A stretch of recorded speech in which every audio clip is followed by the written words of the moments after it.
नमस्कार, मेरा नाम है पीयूष सिलवाल और मेरे YouTube चैनल और Facebook पेज पर आपका स्वागत है। क्योंकि शहर रामनगर है, टूरिज़्म के लिए मशहूर है, लेकिन शहर पर लगातार दबाव बढ़ रहा है और उस बढ़ते दबाव में शहर परेशान है। शहर के लोग परेशान हैं, जो लोग यहाँ घूमने के लिए आ रहे हैं वो लोग परेशान हैं। वजह है ट्रैफिक जैम। आज इस ट्रैफिक जैम पर बात करने के लिए हमारे साथ हैं भारतीय जनता पार्टी के रामनगर से नगर अध्यक्ष भूपेंद्र सिंह खाती जी। छात्र राजनीति से इन्होंने अपनी राजनीति की शुरुआत की और आज रामनगर की राजनीति में एक बहुत बड़ा नाम है। स्वागत है सर आपका इस खास कार्यक्रम में, जिस पर हम खास तौर पर ट्रैफिक को लेकर के बात करेंगे। हाल के दिनों में रामनगर ने एक बहुत बड़े ट्रैफिक जैम को झेला है। ऐसे लगा कि शहर पूरी तरीके से ठप हो गया है, गाड़ियां रेंग रही थी। ऐसी स्थिति को कैसे देखते हैं एक पार्टी कार्यकर्ता के तौर पे जो सरकार में इस टाइम पे स्थापित है? पहले तो धन्यवाद पीयूष जी कि आपने शहर की इस ज्वलंत और सबसे गंभीर समस्या पर आज आपने जो है एक डिबेट या फिर बातचीत हमारे बीच में होने जा रही है। धन्यवाद इस गंभीर विषय के लिए। और दूसरी बात यह है कि यह समस्या हम रामनगर देखें, रेवेन्यू के हिसाब से कहें या फिर पर्यटन के हिसाब से कहें या होटल कारोबार के हिसाब से कहें, इस पूरे उत्तराखंड का सबसे बड़ा रेवेन्यू सेंटर है, सेंटर कह सकता हूँ। और लेकिन एक 1909-10-12 से, मतलब 1912 से ये कस्बा के रूप में थोड़ा सा आया और स्थिति आज भी वही है। हम सड़कें चौड़ी नहीं कर पाए। क्योंकि उसमें की जो स्थितियां थी वही आज भी हैं। हम कॉर्बेट नेशनल पार्क हमारे लगभग 3 साइड हम कह सकते हैं, चाहे हम एक तरफ कोसी कह सकते हैं और 2 साइड और हमारे जो है कॉर्बेट नेशनल पार्क है, तो हम कहीं बढ़ नहीं सकते हैं। तो वो लोड जो पड़ा शहर के अंदर ही पड़ा और शहर की सड़कों पे पड़ा। और मुख्य रूप से जो सड़कें थी हमारी, हम कह सकते हैं कि हमारी मुख्य रोड एक रानीखेत रोड, जिससे कॉर्बेट जिसने जाना है वो रानीखेत रोड से होके जाएगा, जिसने गर्जिया मंदिर जाना है वो रामनगर रानीखेत रोड से होके जाएगा, जिसने हल्द्वानी जाना है वो रानीखेत रोड से होके जाएगा, और जिसने अगर काशीपुर जाना है उसने भी इसी रोड से जाना। तो इस रोड पे इतना प्रेशर है कि हम अब उसमें क्या कह सकते हैं कि हम अब स्थितियाँ ऐसी हैं कि रोड का हम देख सकते हैं कि बहुत चौड़ी रोड है, लेकिन उसके बावजूद भी हम उसमें अतिक्रमण और कई सारी चीज़ें ऐसी हैं जिसके कारण बार बार शायद हम पीछे हट रहे हैं। तो इसमें वजह क्या है? क्योंकि आप अब सरकार के प्रतिनिधि के तौर पे, पार्टी के प्रतिनिधि के तौर पे भी हैं, तो ऐसे में सवाल आपसे भी उठता है। रामनगर में लोग आपसे भी सवाल पूछते होंगे और हम भी आपसे पूछेंगे, क्योंकि आप नगर अध्यक्ष हैं पार्टी के, तो आपकी जिम्मेदारी बनती है कि नगर की समस्याओं को उठाया जाए। और ऐसे में ये एक बहुत बड़ी समस्या है। अगर इस तरीके का जाम भविष्य में देखने को मिलेगा तो हो सकता है पब्लिक सड़कों पर आ जाए। जी बिल्कुल। अभी हमारी जो डीएम मैडम है वंदना सिंह जी से, उनसे 2 बार मुलाकात हो गई है और 2 बार मेरे से उन्होंने हमसे कहा कि आपके शहर में क्या स्थिति है। मैंने कहा मैडम, आप एक चीज़ इस समस्या जो है इस शहर की दूर कर दीजिए तो हम आजीवन आपको याद रखेंगे। तो उन्होंने कहा क्या? हमने कहा यहाँ का जो ट्रैफिक है, ये यहाँ का जो अतिक्रमण है ये, और ये रानीखेत रोड। तो उन्होंने कहा कि उसके लिए व्यवस्था बनाएंगे। उनके द्वारा मेरे ख्याल से वर्बली रूप से कहा गया उप जिलाधिकारी महोदय से, तो एक दिन बल्कि बैठक भी हुई इस संदर्भ में। लेकिन मैं एक पार्टी का प्रतिनिधि हूं और इस रामनगर शहर का वासी भी हूं, तो इसलिए मेरा एक दायित्व बनता है कि रामनगर शहर में व्यवस्थाएं कैसे ठीक हों, ये भी मेरा एक दायित्व है। तो हमने एक प्लान जो है वो पुलिस को भी और उस दिन जिलाधिकारी महोदय के सामने भी रखा था, लेकिन वो फॉलो तो हुआ, लेकिन वो उसके बाद फिर बिखर गया। और उस फॉलो को आप कह सकते हैं कि वो 3-4 घंटे के लिए फॉलो हुआ और अच्छा फॉलो हुआ, जिसमें हमने एक सीधा सा सुझाव दिया था। हो सकता है मुझे भी परेशानी हो सकती है, आपको भी परेशानी हो सकती है, कई सारे लोगों को परेशानी हो सकती है, लेकिन भविष्य के लिए, आने वाले समय के लिए शहर की व्यवस्था बिल्कुल ठीक हो सकती है। जैसे नैनीताल, कई अल्मोड़ा, कई शहरों में ऐसे है, एक वन वे वाली व्यवस्था है। हमें भी अपने शहर में वन वे वाली व्यवस्था करनी चाहिए।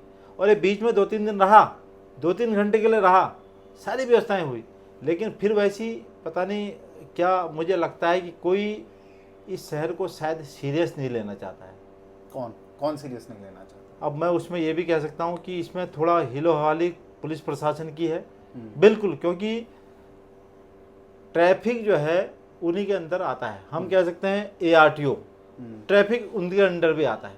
ये दो मूलभूत चीज़ें जो है, दो विभाग ऐसे हैं जो जिनके अंडर हम कह सकते हैं कि गाड़ियाँ, वाहन, कोई भी चीज़, वो ट्रैफिक जो हमारे RTO के अंदर आता है, उनको व्यवस्था बनानी चाहिए कि साहब कौन सी गाड़ियाँ रोड में खड़ी रहनी चाहिए और कौन सी नहीं, कौन सी गाड़ियाँ नहीं रहनी चाहिए। बिल्कुल कायदे की बात है भाई। ठीक है, हम कह सकते हैं किसी लोगों को ज़्यादा परेशानी ना हो। हमारे वहाँ भविष्य में एक कई सारी हमारी सरकार द्वारा भी एक हमारा ट्रांसपोर्ट नगर की व्यवस्था की गई है, लेकिन ट्रांसपोर्ट नगर आज भी हम दे सकते हैं कि बाज़ार में भी कई जगहों पे जो है मैकेनिक हमारे दोस्त लोग बैठे हुए हैं। क्यों भाई? क्या नगर पालिका उनको आज भी दुकान मुहैया नहीं करा पाई? जब ट्रांसपोर्ट नगर बना, इसीलिए बना कि गाड़ियां जो भी सही हो और कई सारी चीज़ें हो वो उस जगह पे हो। 2 ट्रांसपोर्ट नगर बने, उसके बाद एक के बाद दूसरा ही बना। बघेला लाल चौधरी जी का धन्यवाद देना चाहूँगा, पूर्व चेयरमैन थे, कि उन्होंने ये व्यवस्था कराई और उसके बाद थोड़ा सा लोड कम हुआ, लेकिन सब वहीं आना चाहिए। जब व्यवस्था एक बनाई है कि इस जगह पर यही काम होंगे, उसके अलावा दूसरा नहीं, तो भाई वो काम आज भी रानीखेत रोड पे या फिर काशीपुर रोड पे क्यों हो रहे हैं? ये थोड़ा सा ये प्रशासन, ये ARTO को और नगर पालिका को ये ध्यान देने की बात है कि जिस काम के लिए प्रॉपर एक जगह एक चिन्हित की गई है और सरकार द्वारा खर्च किया गया, पैसा दिया गया, सारी व्यवस्थाएं बनाई गई, उसके बावजूद भी अगर हम रोड पे हैं तो ये एक बहुत बड़ी समस्या, बिल्कुल समस्या है। अच्छा, इस बीच जब ये पूरी जैम की समस्या थी तो आपके सोशल मीडिया पोस्ट खासतौर पर वायरल हुए, जिसमें आप सीधे आला अधिकारी, पुलिस के आला अफसरों पर हमला कर रहे थे और कह रहे थे कि भाई अगर पार्टियों से फुर्सत मिल गई हो तो शहर का जाम खोलने के लिए आइए। जी बिल्कुल, क्योंकि पीयू जी, मैं एक ग्राउंड लेवल का कार्यकर्ता हूँ, और चाहे वो AAP से हो, चाहे युवा मोर्चा से हो, चाहे सामाजिक संगठनों से हो, मैं कई सारे सामाजिक संगठनों में जुड़ा। तो मैं ऐसा व्यक्ति हूँ कि मैं कोई टॉर उसमें कई चीज़ों में नहीं रहता हूँ, मगर मुझे लगता है कि मुझे रोड में उतर के व्यवस्था ठीक करनी चाहिए। तो मैं वहाँ पर ये नहीं देखता हूँ कि मेरे पीछे 10 लोग हैं नहीं हैं, या मेरे कार्यकर्ता मेरे साथ हैं नहीं है। मैं वहाँ पर अगर व्यक्तिगत रूप से हूँ तो मैं व्यक्तिगत रूप से खड़े होकर उस व्यवस्था को सुधारने का प्रयास करता हूँ। और मैंने उस दौरान, इन कुछ दिनों के दौरान मैंने देखा, जिनके कंधों पर शहर की सुरक्षा की जिम्मेदारी है, शहर के ट्रैफिक की जिम्मेदारी है, शहर के क्या कहते हैं, कानून व्यवस्था को बनाने की जिम्मेदारी है, वो अगर दिखे नहीं, क्योंकि कई बार कहा जाता है कि जो है कोई आदमी अगर प्रयास कर रहा है तो चलो प्रयास में सफल हुआ है नहीं हुआ है, लेकिन प्रयास कर रहा है, लेकिन हम प्रयास ही नहीं कर रहे हैं और सब कुछ ऐसी बेकार हो रहा है, सब कुछ जाम है, तो नहीं लगता है कि कोई आदमी इसमें इस तरीके से कार्य कर रहा है। तो इसलिए मेरे द्वारा बिल्कुल, मैं इस मामले में जो है कई बार ऐसी बातें होती हैं, मेरे द्वारा बिल्कुल लिखा गया, मेरे द्वारा शहर के कोतवाल के लिए लिखा गया कि शहर जो है जाम में है और आप मगन हैं, मेरे लिए लिखा गया। क्योंकि कई बार ऐसी बातें आती हैं कि साहब वो तो वहाँ हैं, वो तो रिजॉर्ट में है, और मैंने आपको पहले ही बताया कि रामनगर शहर जो है रिजॉर्टों का शहर है, और रेवेन्यू के क्षेत्र में लगभग 250, अभी कुछ दिन पूर्व ही हमें जो है किसी विभाग ने बताया कि 250 से ऊपर तो रजिस्टर्ड हैं, और कितने रजिस्टर्ड वाले भी होंगे, और तो कितने जो है होम स्टे की इनमें बात ही नहीं है अभी। होम स्टे भी हमारे आसपास बहुत सारे खुल चुके हैं, तो वो तो बात ही नहीं है, 250 तो रजिस्टर्ड हो गए हैं। तो हम ये कह सकते हैं कि अगर साल में एक दिन भी अगर एक के वहाँ अगर हम जा रहे हैं, अधिकारी हैं भाई, रॉ वाले अधिकारी हैं, एक दिन भी अगर एक के वहाँ जा रहे हैं तो साल में एक बार एक का नंबर आ रहा है। तो और अगर हम ग्राउंड पर उतर के काम करना चाहें तो हमें तो सब कुछ है, पूरा ग्राउंड, पूरा खेल हमारा है, और अगर हम नहीं आते हैं तो फिर तो 250 दिन, 365 में से 250 तो यही हैं। अगर शायद इसके लिए कोई प्लान होता तो जो हमारे पुलिस के बाकी कर्मचारी हैं पुलिस विभाग से, तो वो लोग भी शायद थोड़ा सा मोटिवेटेड फील करते हैं। हमने देखा कि कोई मोटिवेशन नहीं है पुलिस के, रामनगर पुलिस कहीं पर भी मोटिवेटेड नहीं दिखी इस जाम को खुलवाने में। बीच में रामनगर में जो है एक ट्रैफिक इंस्पेक्टर करके एक हमारे पास दायित्व यहाँ पर आया है, ट्रैफिक इंस्पेक्टर, ट्रैफिक उसके ट्रैफिक के लिए है। और मैंने जो है डीएम मैडम से भी ये आग्रह किया था कि आप वीकेंड पे उस ट्रैफिक इंस्पेक्टर को की पूरी टीम को आप नैनीताल बुला ली थी। तो मैंने उनसे निवेदन किया था कि एक बार आप वीकेंड पे रामनगर आके देखें, नैनीताल से 4 गुना ज़्यादा ट्रैफिक यहाँ रहता है। तो क्या एक इंस्पेक्टर की आवश्यकता यहाँ नहीं है उस 3 दिन के लिए, 2 दिन के लिए? जो यहाँ पर पद है उसको भी आप 3 दिन के लिए वहाँ बुला ले रही भाई, सैटरडे, संडे और मंडे, क्या मतलब है? तो हमने उनसे आग्रह किया था कि मैंने कहा आप वहाँ से उनको जो है छोड़िए और यहाँ उनकी व्यवस्था के लिए छोड़िए, उनको दीजिए। और दूसरा, हम करना चाहें तो बहुत कुछ कर सकते हैं, हमें ये पता है। हम करना चाहें, अगर पुलिस का डंडा ऐसा होता, अगर चाहे नशे पे कारोबार नशे के कारोबारी जो है पुलिस से बच के निकल जाएं, अगर पुलिस ने अपना डंडा ईमानदारी से उठा लिया तो फिर तो क्या कहने। अच्छा, इस पर एक बहुत बड़ी बात है कि अगर रामनगर की बात करूँ, पिछले 20-25 सालों की बात करूँ, तो इसमें लगभग 12.5-13 साल से ज़्यादा का वक्त आप ही की पार्टी से विधायक रहे हैं। और ऐसे में हम शहरों में कोई बाईपास नेटवर्क नहीं देख रहे हैं। एक विजन होना शहर के लिए ज़रूरी है। तो क्या आपने कभी इस तरीके के प्रस्ताव विधायक साहब तक नहीं पहुंचाए, या विधायक साहब ने ऐसे कोई प्रस्ताव आगे नहीं पहुंचाए जिस पर अभी तक कार्य नहीं हो पाया? हम पुल की बात करते तो 2 पुल बनाने में हमें इतना टाइम लग गया कि इतने में हो सकता है कि रामनगर में पूरा मेट्रो का जाल बिछ जाता। माननीय विधायक जी के द्वारा भी बहुत प्रयास हुए हैं। हम ये कह सकते हैं, हम अभी देख सकते हैं यहाँ से थोड़ा नीचे जो पुल है, खंडूरी जी की सरकार में पीपी मोड़ पर बनना शुरू हुआ, लेकिन जब उसमें कांग्रेस की सरकार आई तो 5 साल तक उसको कोई देखने वाला नहीं था, कोई पूछने वाला नहीं था। लेकिन जब पुनः भाजपा की सरकार आई और जो है हमारे विधायक जी बने, दीवान सिंह जी बने, तो दोबारा बना। और आज पूरा शहर, क्या पूरा, मुझे लग रहा है पूरा कुमाऊं जो है उसका लाभ ले रहा है। हम देख रहे हैं कि काशीपुर जाने वाले, देहरादून जाने वाले उसी पुल का इस्तेमाल कर रहे हैं। और अगर जैसे जाम की स्थिति इस वक्त हो चुकी है, अगर यही पुल होता तो शायद जो कह रहे हैं कि जो है 10 किलोमीटर का जाम था, वही जो है 50 किलोमीटर तक जाम जाता, अगर यही पुल रहता। सब लोग, पुलिस का कर्मचारी भी क्या है, पुलिस का कर्मचारी सर हम सब जानते हैं, वो तो ऊपर अपने अधिकारी का फॉलो करता है। पुलिस का कर्मचारी ग्राउंड लेवल पे जो है वो तो काम कर ही रहा है, लेकिन वो कितना, मैं ये देख रहा हूँ कि रामनगर में ट्रैफिक और पुलिस 2 डिपार्टमेंट इनकी आपस में नहीं बननी है। ट्रैफिक पुलिस और जो यहाँ की लोकल पुलिस है, उनकी नहीं बननी है आपस में। एक चीज़ कोई फॉलो कराता है, दूसरा वो कहता है कि हम ये क्यों करें, दूसरा फॉलो कराता है हम ये क्यों करें। ये विभागों की लड़ाई भी है। लेकिन मैं आपके चैनल के माध्यम से स्पष्ट रूप से इनसे कहना चाहूँगा कि हमें विभागों की लड़ाई से कोई मतलब नहीं है। हमें शहर की व्यवस्था को ठीक करना है और ठीक करके रहेंगे, उसके लिए हमें चाहे किसी भी स्तर पे जाना पड़े। सवाल फिर से वही, क्या कोई रिंग रोड्स नहीं बना सकते हम? क्या शहर के बाहर से हमें, क्या हम रोड्स का नेटवर्क नहीं रख सकते कि टांडा चिल्किया के आसपास से हम एक बाहर का पूरा नेटवर्क बनाएं जो सीधे हल्द्वानी को जोड़ता हो, या ऐसा ही कोई बाईपास हम गर्जिया से होते हुए हम इस रानीखेत रोड पर जोड़ें ताकि शहर के बीच से गाड़ियां कम हो? 2 प्रस्ताव गए हैं वैसे, ये माननीय विधायक जी के माध्यम से भी गए हैं और हमारी सरकार के माध्यम से भी गए हैं, केंद्र सरकार को भी गए हैं। इसमें क्या है कि एक तो हमारा चिल्किया से थोड़ा सा 2 किलोमीटर इधर आके जो है वो कोसी पार जाके पुल बागे और जो है छोई आपका कंचनपुर पे आके उसके बाद इस रोड में मिलना है। इस रोड के बाद सीधा इसी अब जो हमारी ये टेढ़ा वाली रोड जा रही है, इसमें आगे जाके फिर वो कनेक्ट होनी है आपका मोहन पे वो उस पे पुल बनने, उसमें 2 पुल बनने। एक तो यह है, ये जो प्रस्ताव जा चुके हैं। और दूसरा है हम गौजानी चौराहे से होकर सीधा ये कॉर्बेट वाली जो लाइन है जो हमारी कोटद्वार रोड जाती है, उस कोटद्वार से रोड से होते हुए लेकिन लखनपुर चुंगी, लेकिन उसमें क्या इशू है, आना हमें लास्ट में लखनपुर चुंगी हो रहा है। उसके लिए भी ऐसे प्रस्ताव कोई सीधा बन नहीं पा रहा है, क्योंकि वहाँ अब ठीक है वो उसका इशू होगा कि चढ़ाई बहुत है, कई सारी चीज़ें हैं।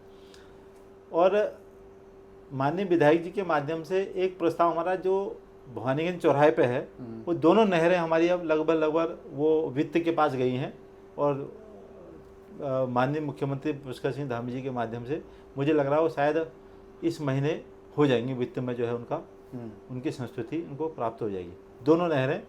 तो थोड़ा उससे ये इशू होगा कि जो है जो हमारा ट्रैफिक वाला विषय है, जो वहाँ पर क्रॉस करने का विषय है, तो वो जो है आमने सामने नहीं आएगा, और कुछ डाइवर्जन जो है हमारा उससे भी रहेगा। तो ये दो नहरें, और बाकी हमारे पास ज़्यादा स्पेस नहीं है। हम देखें शहर में हमारे पास स्पेस नहीं है, लेकिन तो हमें रास्ता बाहर से बनाना पड़ेगा। बाहर से बनाना, हम शहर के लोगों को नुकसान नहीं पहुंचा सकते, उनको हटा नहीं सकते, हम हल्द्वानी नहीं बन सकते। जी। लेकिन ऐसी स्थिति में हमें ऑल्टरनेट माध्यम तो ढूंढने पड़ेंगे। अब जैसे कि आप बात कर रहे थे कि रामनगर शहर को वन वे बनाया जाए, लेकिन अगर ये सिर्फ हम ये सोचेंगे कि 2-3 दिन ट्रैफिक रहना है तब हम इसे फॉलो करवाएंगे, तो शायद ये हैबिट में नहीं आएगा। क्या इसके लिए कोई ऐसी योजना नहीं होनी चाहिए कि भाई ये पूरे साल भर फॉलो किया जाए? एक ट्रैफिक प्लान होना चाहिए शहर का। एक ट्रैफिक प्लान, मुझे ऐसा लगता है कि वो ट्रैफिक प्लान परमानेंट होना चाहिए। उसका कारण क्या है, हम लखनपुर चुंगी पे आए, हम जैसे मुख्य रूप से देखते हैं लखनपुर चुंगी, डिग्री कॉलेज का चौराहा, मुख्य रामनगर के 4 वार्डों का चौराहा, उसके बाद पर्वतीय मार्गों को जाने वाला चौराहा या फिर हल्द्वानी को जाने वाला चौराहा, कोई भी हो, तो वो चौराहा ऐसा है कि सब जगहों को टच करता है। वहीं पर से डाइवर्जन की स्थिति बन सकती है, क्योंकि उसके बाद वहाँ से नीचे कोई, क्योंकि वहाँ से ऊपर को हम कहें कि ठीक है कॉर्बेट के तरफ कोई एक सिंगल एक लाइन जारी है, वहाँ पर से डाइवर्जन की स्थिति बन सकती है कि हम वहाँ से लखनपुर चुंगी से नीचे को आने वाले वाहन लखनपुर चुंगी से बैराज पे आए, बैराज पे आने के बाद जिसको रामनगर मार्केट के अंदर जाना है वो रामनगर बैराज से पर से सीधा राइट हैंड लेके सीधा कोसी और बालाजी मंदिर से बाजार में चले जाए, जिसको भी जाना है रामनगर बाजार के अंदर। और जिसको अन्यत्र जाना है, या जैसे जिसको दिल्ली जाना है, वो ये पुल पार करके सीधा नए पुल के सामने लेकर गुलर सिद्ध मंदिर वाले चौराहे पर लेकर वहाँ से वो उस पुल पर चढ़े और सीधा भवानीगंज चौराहे पर जाके सीधा लेफ्ट साइड लेते हुए अपना सीधा निकलते रहे। तो कहीं पे भी आमने सामने टकराव नहीं है। जिसको लखनपुर या कॉर्बेट नेशनल पार्क या गरिया मंदिर जाना है और वो हल्द्वानी से अगर आ रहे हैं तो हल्द्वानी से आएंगे, वो भवानीगंज चौराहे जाएंगे, भवानीगंज चौराहे से वो राइट ले लेंगे, तो वहाँ से नीचे से ऊपर और यहाँ से ऊपर से नीचे, जिसे मार्केट में जाना है वो ऐसे आएगा और ये बालाजी मंदिर से अंदर चले जाएगा। ये एक प्लान मैंने दिया था और इस प्लान पे फॉलो भी हुआ, लेकिन वही है कि मैंने बताया आपको ट्रैफिक और रामनगर कोतवाली ये सामंजस्य नहीं है, इसलिए दिक्कतें बहुत सारी हमें आ रही हैं। और अगर यही होगा, उससे 2 चीज़ें हैं, मैंने कई बार इसमें सोचा विचार करा। मुझे भी पता है कि मुझे लखनपुर चुंगी से बाजार में नहीं जाने दिया जाएगा, मुझे यहाँ आना है बैराज। मैं भी कोशिश करूँगा कि मैं भी स्कूटी उठाऊँ और लखनपुर चुंगी से सीधा मेन रोड होते हुए चले जाऊँ 2 व्हीलर से। और अगर ऐसी ही 100 लोगों ने भी किया तो रानी रोड पर जो है प्रेशर कम पड़ा, मतलब 100 वाहन 4 व्हीलर कम आएंगे, ये मेरा भी व्यक्तिगत मानना है। यहाँ पे ये भी स्थिति हम देख सकते हैं कि शायद हो सकता है लोग 2 व्हीलर पे भी ना दिखें, जब उसे घूम करके जाना होगा तो सोचेगा कि पैदल चले जाऊं। बिल्कुल बिल्कुल, ये इससे थोड़ा विजन की ज़रूरत है, विजन की ज़रूरत है, और थोड़ा सा सोचेंगे, सब लोग सोचेंगे, क्योंकि मुझे लगता है लखनपुर चुंगी से मार्केट हमारा मैंने नापा है 300 से 400 मीटर है। हम उस 300 से 400 मीटर में हम मार्केट में पहुँचते हैं, और अगर हम 200 मीटर और घूमेंगे तो शायद हम पूरा मार्केट हम कवर कर लेते हैं। मैंने देखा इस चीज़ को, लेकिन वो ठीक है, आज हमारे पास व्यवस्थाएं हो गई, हमारे पास गाड़ियाँ हो गई, हमारे पास 2 व्हीलर हो गए, तो हम लोग सोचते हैं कि वहाँ तक दुकान के बिल्कुल आगे तक गाड़ियाँ हमारी चले जाएं। लेकिन अगर थोड़ा सा विजन से काम करेंगे, एक तो ट्रैफिक का लोड कम होगा, विजन मिलेगा, मार्केट में जो है लोग अक्सर ऐसे है पैदल वॉक करते हुए भी चले जाएंगे और वॉक करते हुए है वापसी भी हो जाएंगे, ये चीज़ें एक हैं, अगर हम इसे फॉलो करेंगे, लेकिन प्रयास कर रहे हैं। तो इसे फॉलो कैसे करवाएंगे? अब सवाल तो ये होता है ना कि हमारे पास प्लान है, लेकिन उसका एग्जीक्यूशन तो एडमिनिस्ट्रेशन ने करना है, और एडमिनिस्ट्रेशन की पोल अभी खुल चुकी है। रामनगर ने वो जाम देखा भाई, कई घंटों तक लोगों को 4-4, 5-5 घंटे लगे ढिकुली से रामनगर मार्केट तक पहुंचने में। तो ऐसे में अगर हम यही उम्मीद करें कि इसी तरीके से व्यवस्था चलती रहेगी, तो फिर कैसे एक्सपेक्ट किया जाएगा? पीयूष जी, मैंने जो ये प्लान कई लोगों के सुझाव के हिसाब से बनाया, और मैंने खुद रोड पर खड़े होकर इस चीज़ को महसूस करा कि यार कि दिक्कत आ रही है तो क्यों आ रही है कई बार। और इसमें 2 बार बैठकें ARTO साहब और जो है SDM साहब के साथ हो चुकी हैं। दूसरी बैठक में मैं अपने पार्टी कार्य के कारण नहीं रह पाया, लेकिन एक बैठक इसमें और होनी है, वो जो है संभावित सोमवार को है। और उसके बाद, क्योंकि होता क्या है अक्सर कि पुलिस के पास भी इतने कार्य होते हैं कि जो है अगर पुलिस का मुख्य अधिकारी उस बैठक में नहीं आया तो आप ये समझ सकते हैं, मैं आपको व्यक्तिगत तौर पे क्या कहना चाह रहा हूँ, समझिए। हाँ बिल्कुल। कि अगर पुलिस का कोई ऊपर का अधिकारी उस बैठक में नहीं आया और नीचे का अधिकारी आया, तो इसका मतलब वो कभी फॉलो नहीं हो सकता, क्योंकि वो नीचे का अधिकारी अपने ऊपर के अधिकारी को वहाँ जो निर्णय हुआ है वो नहीं बता सकता है, क्योंकि कई बार ये ईगो हर्ट वाला विषय रहता है कई बार। और मुझे लगता है 3 बैठकों में यही हुआ है। नोट से बने, नोट से ARTO साहब के पास भी नोट से बने, और SDM साहब के पास भी नोट से बने, नगर पालिका के लिए भी नोट से बने कि साहब आप ये जो है यहाँ से आप जैसे Ranikhet road no waiting zone कर दिया उन्होंने। आज भी ठेले लग रहे हैं, आज भी कई सारी चीज़ें हो रही हैं। फिर उसके बाद एक हफ्ते में 1 दिन आते हैं, और जो रोड पे जो दिखाई दे रहा है, मुझे लगता है कि रोड पे जो स्थायी दिख रहा है उस स्थायी को तो हटा लेते हैं, लेकिन जो मुख्य कारण है ये नहीं समझ रहे हैं कि ये इतने सारे लोग अचानक से कहाँ से चले आते हैं। केवल वो ठेले वाले जो तो स्थायी हैं, भाई आप एक बार उनका देख तो लीजिए, उनका भी आधार कार्ड देखो, ये कहाँ से आए, ये सुबह यहाँ आ रहे हैं, शाम को कारोबार करके चले जा रहे हैं। भाई हमें तो एक बार बताओ तो सही, ये भाई यहाँ के हैं, ये काशीपुर के हैं, ये बांग्लादेश से आए हैं, कहाँ से आए पता तो चले। हम एक थोड़ा सा आप वीडियो कभी चलते चलते एक बनाइएगा, जो स्थायी हैं उनसे दिक्कत किसी को नहीं है, क्योंकि वो वास्तव में इतनी दूर हैं रोड से कि जो है ठीक है, उन्हें पता है कि ये शहर हमारा है, लेकिन दिक्कत यह है कि उनसे आगे भी जो है 1 ठेला 2 ठेला 3 ठेला होता क्या है कि लोग कोई किसी से संबंध खराब नहीं करना चाहता है, आज वही है। और ये जो 2 मिनट वाला विषय है कि व्यक्ति ने कहा भैया 2 मिनट कहा, और 2 मिनट के 5 मिनट हो गए, तो शहर में अगर उसी जगह पर लोगों ने जो है 20 बार 20 लोगों ने कहा 2 मिनट, तो समझ लीजिए 40 मिनट हो गया। और 40 मिनट का मतलब कि 1 घंटा 20 मिनट उस जगह पे परमानेंट कोई ना कोई खड़ा था। तो हम इसी चीज़ को सोचें। लेकिन हमारे पास कोई वेंडिंग जोन्स भी तो नहीं है शहर में, या तो हम शहर से बाहर इस पूरे जोन को बनाएं भाई, टूरिज्म के लिए जो भी है, जिस भी तरीके से, जैसे हमारा केमू है वो शहर के अंदर है, और रामनगर जो काशीपुर बस अड्डा है वो शहर के अंदर है। तो ऐसी चीज़ों को हम क्या शहर से बाहर नहीं ले जा सकते? ये एक बहुत इंपॉर्टेंट इशू है, क्योंकि इस पर बहुत टाइम से बातचीत की जा रही है कि जो पहाड़ को जाने वाली गाड़ियाँ वो बाहर से चलें, जो काशीपुर को चलने वाली बस है, इससे क्या होगा, रोज़गार भी बढ़ेगा। हो सकता है भाई शहर में ऑटो वालों का रोज़गार बढ़े या ई-रिक्शे वालों का रोज़गार बढ़े, नए रोज़गार के माध्यम शुरू होंगे, और ये एक बेहतर तरीका हो सकता है कि शायद यहाँ से इस प्रॉब्लम से डील किया जा सके, ख़ासतौर पे पीक सीज़न के वक्त, जब शहर में गाड़ियाँ ही गाड़ियाँ रहती हैं, पैर रखने की भी जगह नहीं होती। इसमें सारे विभागों की दिक्कत क्या है, सबको लगता है ये हमारे लिए कह रहे हैं। ये विषय 2-3 साल पहले भी उठा कि बस अड्डा जो है अभी प्रस्तावित, जहाँ पे हमारा ये जल जीवन मिशन का जो है बना हुआ है, उसके अभी बल्कि हम आपसे मिलने से पहले हमने वहाँ का निरीक्षण किया उस जगह का। वहाँ पे रोड बननी है, और मेरे ख्याल से कुछ समय बाद जो है चालू भी हो जाएगा वहाँ ट्रैफिक, मतलब जो हमारी बहुत सारी जो बड़ी गाड़ियाँ हैं वो सब वहीं जाएंगी। लेकिन बात वही आ रही है, क्या बस अड्डे वहाँ जाएंगे? है क्या, इस शहर को व्यवस्थित करने के लिए हम सब लोगों को ही सोचना पड़ेगा। हमने बिल्कुल पहले भी कहा, और कईयों को लगता है, केमू वाले कहते हैं यार हमारे लिए सोच रहे हैं कि हमें हटा रहे हैं, जेमू वाले कह रहे हैं हमें सोच रहे हैं यार हमें हटा रहे हैं, लेकिन ये सब लोगों को सोचना चाहिए।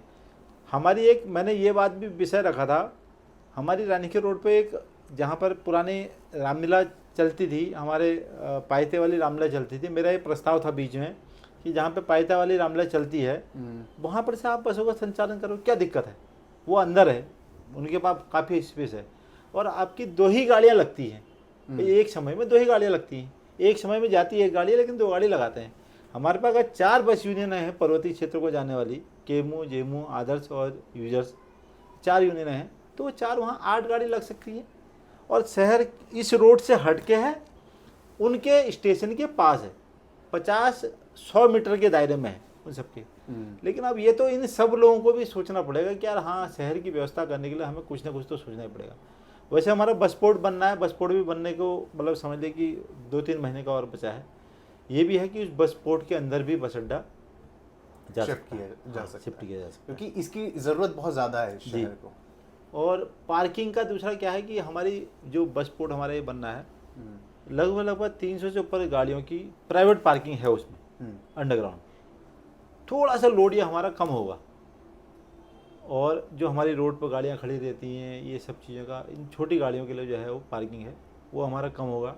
केंद्र सरकार की बहुत अच्छी सौगात है हमारे लिए कि उस रोड के।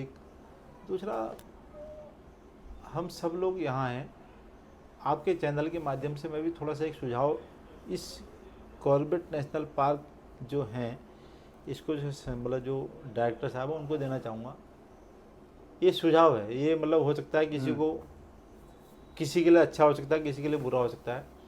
मेरा एक सुझाव ये था कि हमारी जिप्सियाँ लोड कम करने के लिए, शहर का लोड कम कर ले, हमारी जिप्सियाँ अगर किसी जोन में जाती हैं तो क्यों ना ऐसा हो भाई, जो टूरिस्ट आ रहा है वो अपने वाहन से तो आ ही रहा है, तो क्यों ना ऐसी कोई व्यवस्था हो कि उस गेट के बाहर से कोई बड़ी पार्किंग हो। भाई सब गेट तो बाहर ही हैं, भाई हम चाहे बिजरानी कहें, चाहे डिकाला कहें, चाहे ढीला कहें, सारे गेट तो बाहर ही हैं।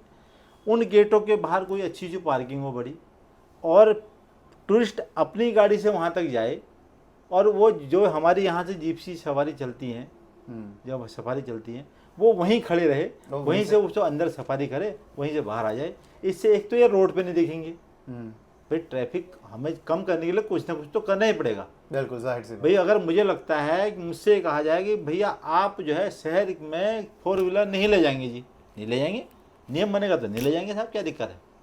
भाई अगर मुझे लगता है कि अगर ऐसी कह के मेरे कहने से और ऐसी 10 लोगों को मैं मोटिवेट कर पाया तो हो सकता है, ऐसा काम संभव है। लेकिन संभव है, और असंभव कुछ भी नहीं है। लेकिन अगर ऐसा विल पावर चाहिए उसके लिए, मैंने आपसे पहले ही कहा था कि विल पावर चाहिए करने के लिए, तो ठीक है। हमारे एचडीएम साहब भी अच्छे हैं, बढ़िया हैं, और उन्होंने 2 बार इस मामले में बैठक कर ली है, और अंतिम बैठक हम सोमवार को करेंगे।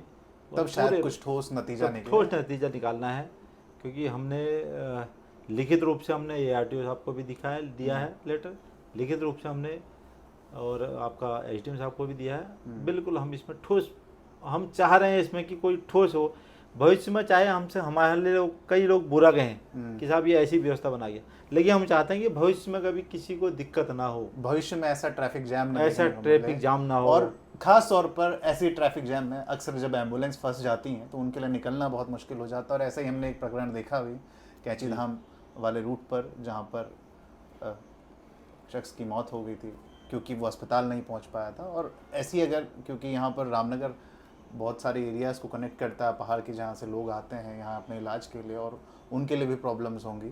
तो ऐसे में पीक सीज़न के वक्त हमें एक बेहतर ट्रैफिक व्यवस्था इस शहर के लिए चाहिए।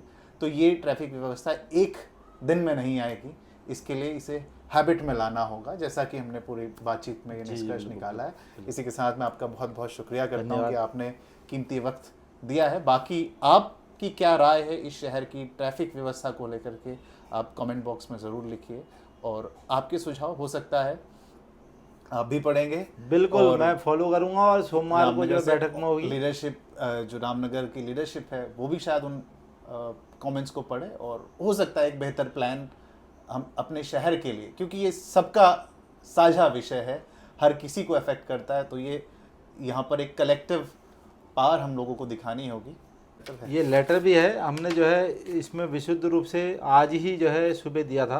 अच्छा, और ये हमने जो है लेटर जो है हमारे संभागीय अधिकारी को दिया था। चलिए, ये हम अपने दर्शकों को ये लेटर ज़रूर दिखाएंगे जो आज सुबह दिया गया है इस ट्रैफिक व्यवस्था को कंट्रोल करने के लिए। बिल्कुल, और बिल्कुल। अच्छी बात ये हुई कि उसके बाद ही हमने ये तय किया कि आज हम हाँ, ये इत्तेफाक कार्यक्रम रहा, करें। इत्तेफाक इत्तेफाक रहा रहा। कि मैंने आपको फ़ोन किया कि भाई ट्रैफिक व्यवस्था को लेकर के आपसे बातचीत करनी है। तो इसी के साथ आप सभी का बहुत बहुत धन्यवाद, बहुत बहुत आभार अपना कीमती वक्त देने के लिए। बने रहे हमारे चैनल के साथ, सब्सक्राइब करें, शेयर करें और कमेंट ज़रूर करें, अपना फीडबैक ज़रूर दें ट्रैफिक व्यवस्था के लिए। जय हिंद, धन्यवाद, जय उत्तराखंड। धन्यवाद, बहुत बहुत धन्यवाद।